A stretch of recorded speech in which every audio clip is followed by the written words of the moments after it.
Muy buenas y bienvenidos a The Explainer. A ver, todo el mundo esperaba el lanzamiento de GPT-5 como si fuera la nueva venida del Mesías tecnológico, pero lo que tuvimos fue un caos absoluto. OpenAI prometió un salto gigantesco hacia adelante, y en su lugar, las redes sociales se llenaron de gente frustradísima. Vamos a desgranar qué demonios pasó en realidad. Entonces, la pregunta es clara y directa. ¿Por qué este lanzamiento ha sido, y cito a muchos usuarios, una gran cagada? ¿Es que el nuevo modelo de OpenAI es malo de por sí? ¿O hay algo más de fondo que se nos está escapando? La reacción de la gente fue visceral. Es que los usuarios no estaban pidiendo que lo arreglaran, pedían que les devolvieran el modelo antiguo. Imagínate, meses y meses afinando tus procesos de trabajo, y de repente, de un día para otro, todo se va al traste. La gente sentía que su herramienta más fiable se había vuelto tonta e impredecible. Claro, con toda esta queja masiva, lo más lógico es pensar que GPT-5 es, sencillamente, un fracaso. Pero, y aquí es donde la cosa se pone interesante, los datos objetivos, los números fríos, cuentan una historia completamente diferente. Fijaos en esta contradicción, porque es la clave de todo. Según los benchmarks más importantes de la industria, como los de Artificial Analysis, GPT-5 no es que sea bueno, es que es el mejor del mercado. El mejor. Supera a todos sus competidores directos. Así que, el potencial es enorme. Y aquí está la pregunta del millón, ¿verdad? Si el motor es una bestia, si es el más potente, ¿por qué la experiencia de usarlo es tan mala?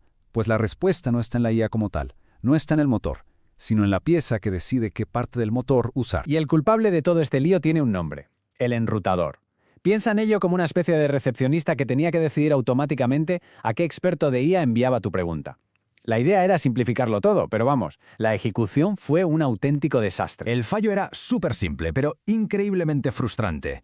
Tú llegabas, le pedías una tarea compleja, esperando la potencia máxima de GPT-5, y el dichoso enrutador, en lugar de pasarte con el modelo bueno, te mandaba el más básico de todos. El resultado, una respuesta mediocre, tontorrona, que te hacía pensar que la IA se había vuelto idiota. Es que la diferencia de rendimiento es un abismo. Por un lado tienes el GPT-5 High, el modelo potente, que es como un coche de Fórmula 1. Y por otro, el Minimal, que es, un patinete. El problema es que el enrutador te estaba dando el patinete cuando tú habías pagado por el Fórmula 1. Vale, entonces, ¿qué pasa si conseguimos saltarnos a este recepcionista incompetente y hablar directamente con el cerebro de la bestia? Ah, amigo, ahí es donde encontramos el verdadero GPT-5. Ahí es donde vemos lo que OpenAI quería enseñarnos desde el principio. La gran diferencia del GPT-5 real es que no está para hacerte la pelota. A ver, los modelos anteriores siempre buscaban complacerte, darte la razón. Este no. Este es mucho más crítico. Te va a llevar la contraria si piensa que te equivocas, pero lo hace para guiarte hacia una solución mejor. Es más un compañero de debate, un sparring intelectual, que un simple asistente. Y hablamos de potencia, mirad este dato del benchmark de Metrar, porque es una locura. GPT-5 es capaz de resolver tareas que a un humano experto le llevarían más de 2 horas. 2 horas y 17 minutos. La curva de mejora de la IA sigue siendo absolutamente brutal. Muy bien. El modelo es potentísimo, pero el sistema para acceder a él es un desastre. La buena noticia es que no tienes que esperar a que OpenAI lo arregle. Hay trucos. Y aquí te va una guía rápida para domar a la bestia. Básicamente tienes dos maneras de usarlo. El uso normal, que ya hemos visto que es una lotería por culpa del enrutador, y luego tienes el modo Thinking, que te da una línea directa garantizada al motor potente, aunque claro, con un límite de mensajes mucho más estricto. Pero atentos, porque aquí viene el truco del almendruco, la clave de todo. Si al final de tu pregunta añades la coletilla mágica, piensa en profundidad antes de responder, ¡zas! Engañas al enrutador. El sistema clasifica tu pregunta como compleja y te manda sí o sí al modelo potente. Y lo mejor de todo, que no te gasta los mensajes del modo Thinking. Calidad máxima sin coste extra. Una maravilla. Y bueno, aquí tenéis los nuevos límites de uso. Como veis, las cuentas de pago, las Plus, tienen bastante más flexibilidad. Pero vamos, en ambos casos, saber cómo gestionar los mensajes del modo Thinking se ha vuelto absolutamente clave. Resumiendo, la estrategia a seguir es súper fácil. 1. Usa el modo Thinking para las cosas importantes. 2. Cuando se te agote, pasas al modo normal, pero siempre con el truco de piensa en profundidad.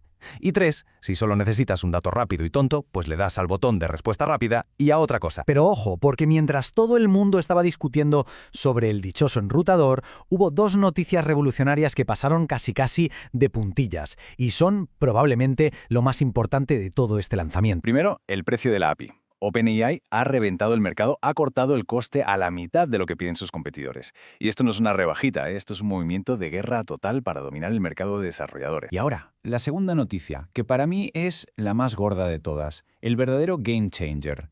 El avance real no está solo en el modelo, sino en cómo fue entrenado. Tenemos que hablar del dato sintético. El gran salto adelante no es tener más y más datos, sino tener mejores datos. OpenAI usó un modelo de IAS anterior para crear literalmente un plan de estudios, un currículum perfecto y a medida para entrenar a GPT-5.